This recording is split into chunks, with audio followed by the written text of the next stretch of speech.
Teman-teman, setelah kita belajar mengenai vokal dan konsonan, sekarang saatnya kita belajar mengenai 받침. Apa sih 받침 itu?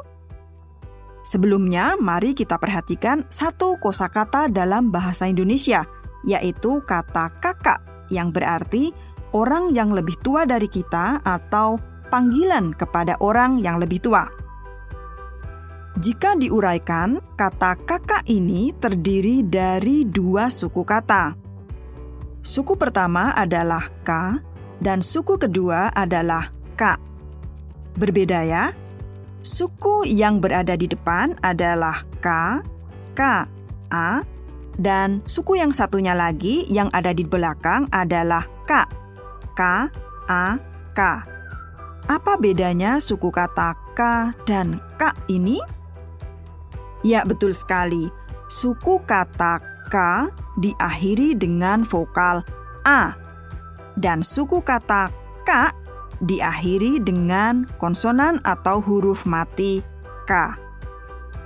Dengan kata lain, huruf k yang berada di bagian belakang suku kata ka ini merupakan huruf yang menutup kosakata belakang tersebut.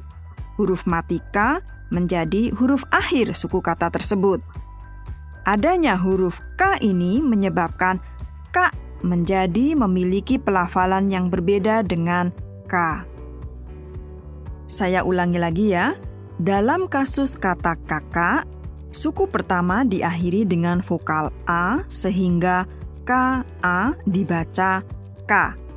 Dan suku kedua diakhiri dengan konsonan atau huruf mati K sehingga K-A-K dibaca menjadi K, bukan K.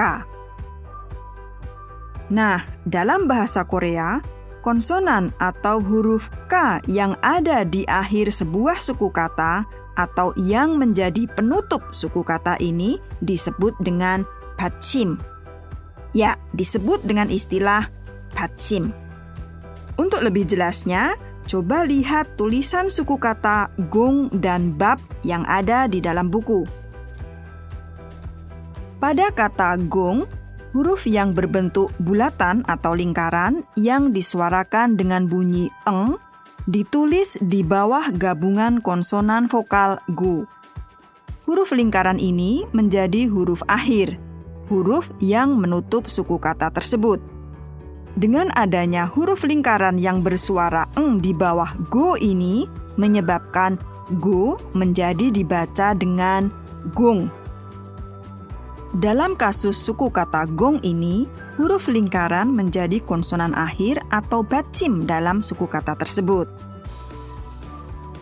Bagaimana dengan suku kata yang ada di gambar satunya? Apakah 받침 dalam suku kata tersebut? Ya, 받침 dalam suku kata tersebut adalah huruf B.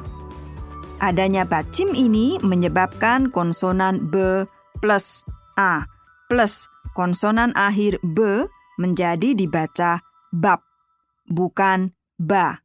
Sekali lagi, dibaca bab, bukan ba.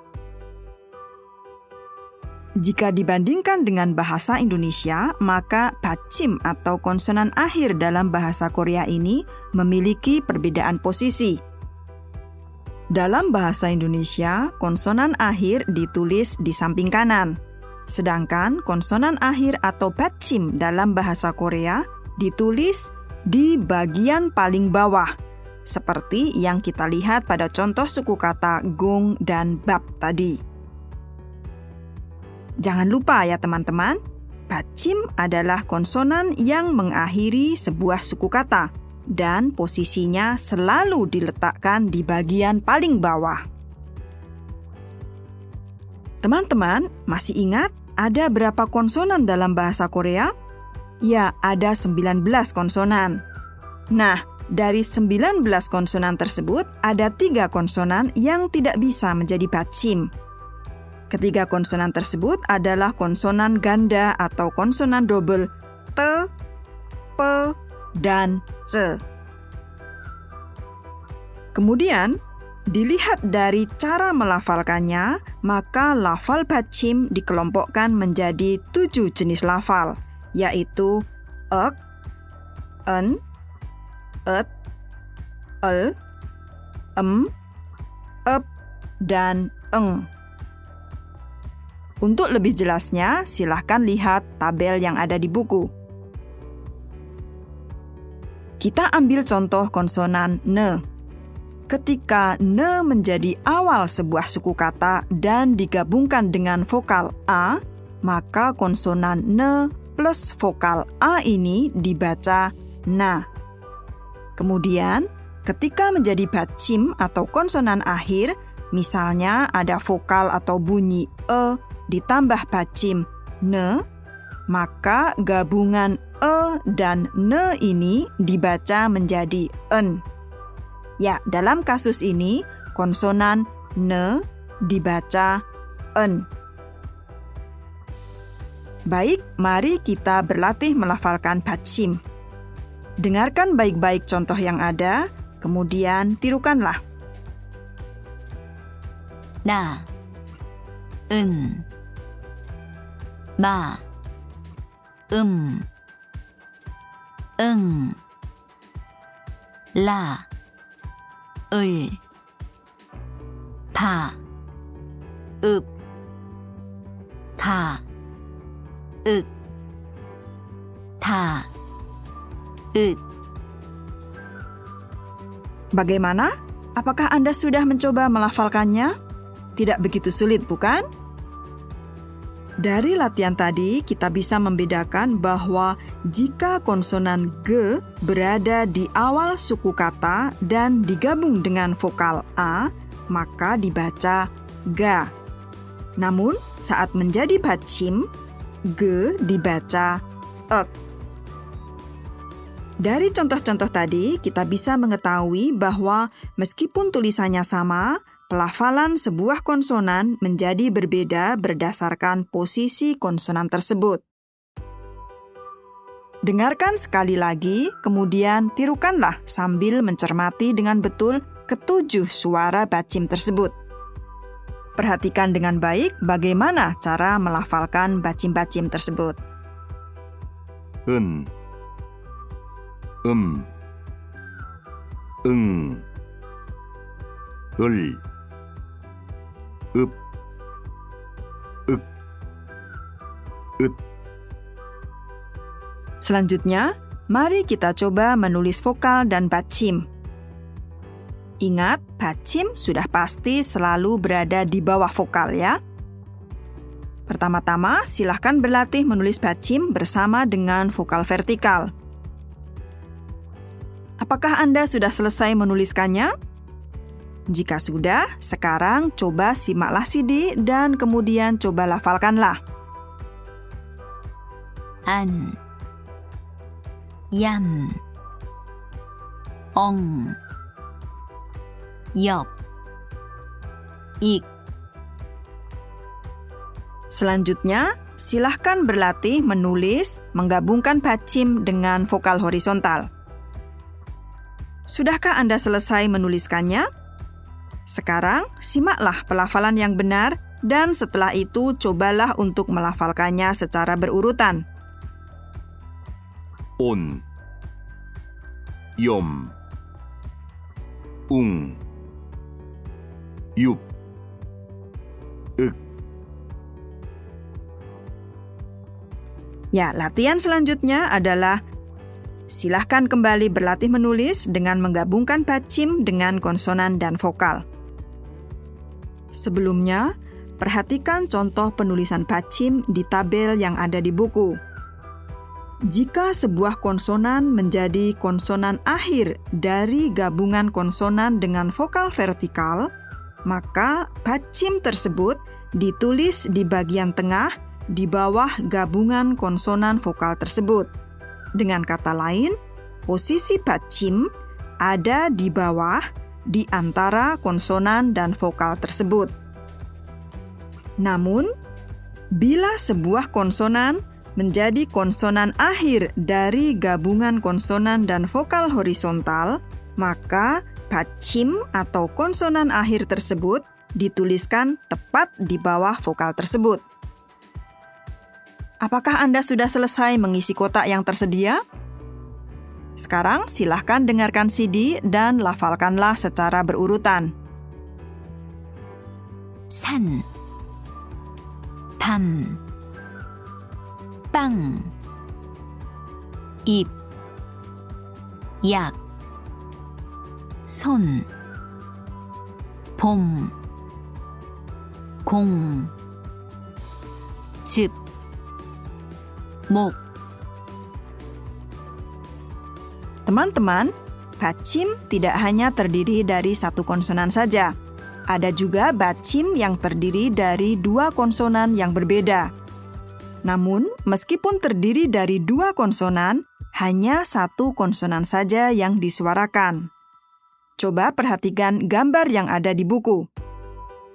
Di bawah gabungan konsonan G dan vokal A, kita jumpai ada dua 받침 atau dua huruf akhir, yaitu konsonan B dan konsonan S.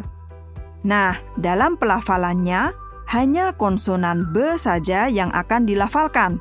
Konsonan G tidak disuarakan atau tidak dilafalkan. Baik, mari kita coba melafalkan kosakata berikut ini. Pertama-tama, dengarkan contoh pelafalan di CD, setelah itu tirukanlah sesuai dengan urutannya.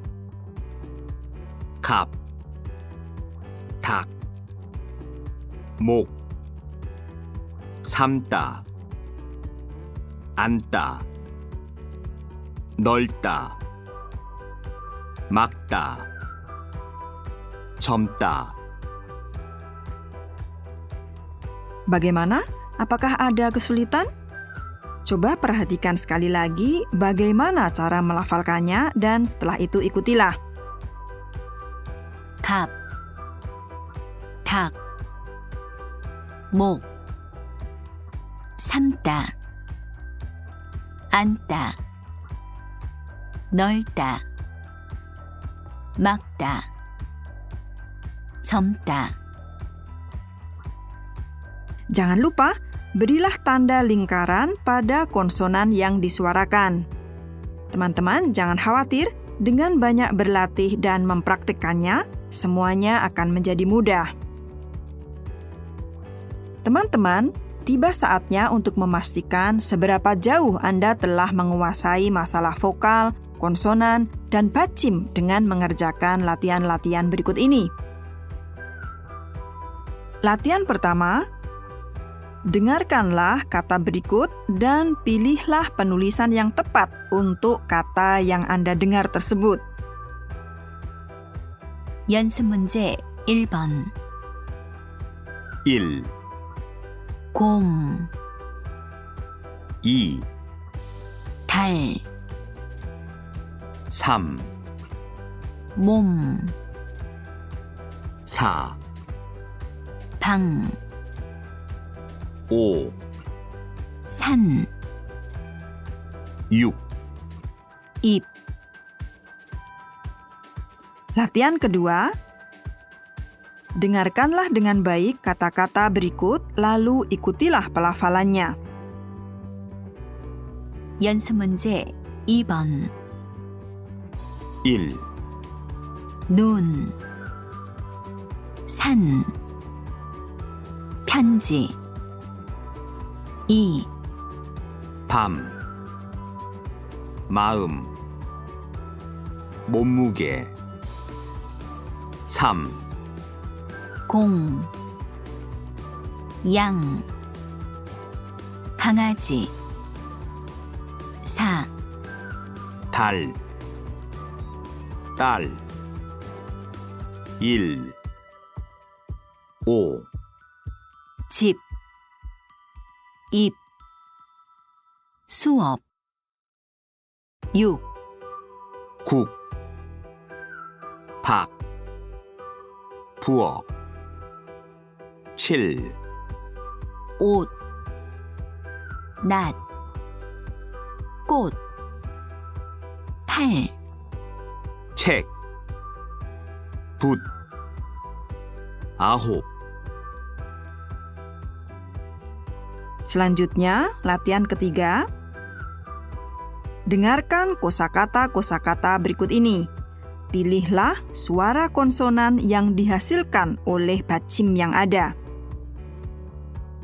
연습 문제 3번. 1 닭, 2 목, 3 갑, 4 안, 5 3, 6 점. Latihan berikutnya. Silahkan tuliskan apa yang Anda dengar dalam Hangul. Sudahkah Anda selesai menuliskan semuanya? Jika sudah, cobalah sambil melafalkannya, menuliskannya juga. 연습 문제 4번. 1 옷, 옷 2 양, 양 3 집, 집 4 입, 입 5 일, 1 6 입, 입 7 책, 책 8 박, 박 9 눈, 눈 10 산, 산 11 꽃, 꽃 12 별, 별 13 말, 말 14 3, 3